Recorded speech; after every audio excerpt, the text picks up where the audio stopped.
అల్లూరి మన్యం జిల్లా వణుకుతోంది. ఉష్ణోగ్రతలు బాగా పడిపోయాయి. మబ్బులు కమ్మి మంచు తెరలతో పరిసరాలు చూడచక్కగా కనిపిస్తున్నాయి. పొగమంచు చలితో జనం రోడ్ల మీదకు రావటానికి జంకుతున్నారు. రోడ్లపై రద్దీ తగ్గింది. ఉదయం 9 గంటలైనా మంచు తెరలు వీడటం లేదు. అరకు, పాడేరు, చింతపల్లి, లంబసింగి ప్రాంతాల్ని మంచు దుప్పటి కమ్మేసింది. వృద్ధులు, చిన్నపిల్లలు ఈ చలికి జాగ్రత్తగా ఉండాలని వైద్యులు సూచిస్తున్నారు. మన్యంలో చలిపై మరింత సమాచారం మా ప్రతినిధి చిట్టిబాబు అందిస్తారు. ఉమ్మడి విశాఖ జిల్లాలో చలి పంజా విసురుతుంది. ఇంటి నుంచి ఉదయం 9 గంటల వరకు ప్రజలు బయటికి రాలేకపోతున్నారు. వాహనదారులు కూడా చాలా ఇబ్బందులు పెడుతున్నారు. ఇలాంటి చలిలో కూడా చాలా మంది వాకర్స్ అన్ని జాగ్రత్తలు తీసుకొని వాకింగ్ చేసేటువంటి పరిస్థితి విశాఖలో చాలా స్పష్టంగానే ఉంది. కొంతమంది వాకర్స్ ఉన్నారు, వారితో మాట్లాడదాం. సార్, చలి తీవ్రత అనేది రోజు రోజుకి పెరుగుతుంది. ఎలాంటి జాగ్రత్తలు తీసుకుంటున్నారు? ఎలాంటి జాగ్రత్త అంటే ఇప్పుడు మాకు ఈ వైజాగ్లో ఏంటంటే జస్ట్ 10 days 15 days నుంచి కొద్దిగా చలి తీవ్రత ఎక్కువైంది. దీనివల్ల అంటే మనకి సాయంత్రం 5 నుంచి చలిగాలు వేస్తున్నాయి. 5-6 నుంచి కూడా ఇళ్ళలో ఉన్నా కూడా మనకి చలిగాలు వేస్తున్నాయి.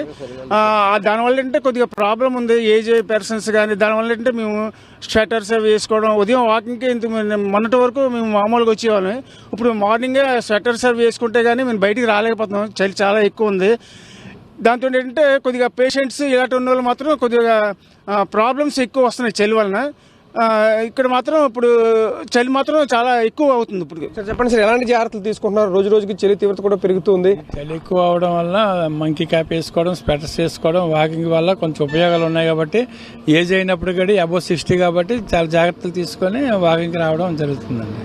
సార్, ఎలాంటి జాగ్రత్తలు తీసుకుంటున్నారు సార్? మంచికి మనం యాక్చువల్గా మఫ్లర్స్ అవి పెట్టుకుంటున్నాం. మెయిన్ ఇదే, ఎందుకంటే లేదంటే కోల్డ్ అది వస్తుంది. సో అందుకని మఫ్లర్స్ అవి పెట్టుకొని వాకింగ్ చేస్తున్నాం డైలీ.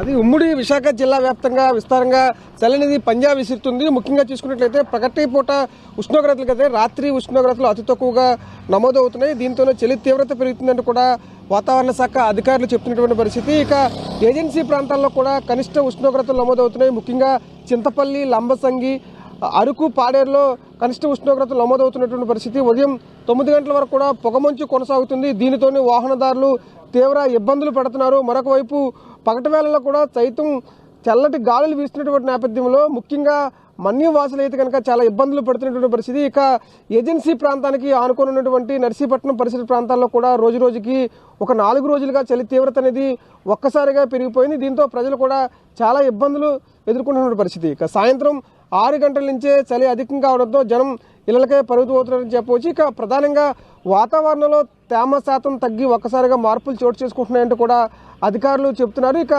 చలి పెరిగినప్పుడు కూడా గాలిలో వైరస్ వ్యాప్తి అనేది అధికంగా ఉంటుంది. రోగ నిరోధక శక్తి అనేది చాలా తక్కువగా ఉంటుంది. కాబట్టి రోగాలు బారిన పడే అవకాశం ఎక్కువగా ఉందని కూడా వైద్యులు హెచ్చరిస్తున్నారు. ఇక చిన్నపిల్లలతో పాటు వృద్ధులు, గర్భిణీలు కూడా చాలా జాగ్రత్తగా ఉండాలంటూ కూడా అధికారులు చెప్తున్నటువంటి పరిస్థితి. ఇక ఇదే పరిస్థితి ఈ డిసెంబర్ నెలాఖరు నుంచి జనవరి, ఫిబ్రవరి వరకు కూడా ఉంటుంది. కాబట్టి ప్రజలు చాలా జాగ్రత్తలు తీసుకోవాలని కూడా చెప్తున్నటువంటి పరిస్థితి. ఇక రోజు రోజుకి చలి తీవ్రత అనేది పెరుగుతూ ఉంది. విశాఖలో వాకర్స్ అన్ని జాగ్రత్తలు తీసుకుంటున్నారు. ముఖ్యంగా చిన్నపిల్లలతో పాటు వృద్ధులు కూడా జాగ్రత్తగా ఉండాలంటూ వైద్యులు సూచిస్తున్నటువంటి పరిస్థితి. వీడియో జర్నలిస్ట్ నరేష్తో బంగారు చిట్టి టీవీ విశాఖ నుంచి.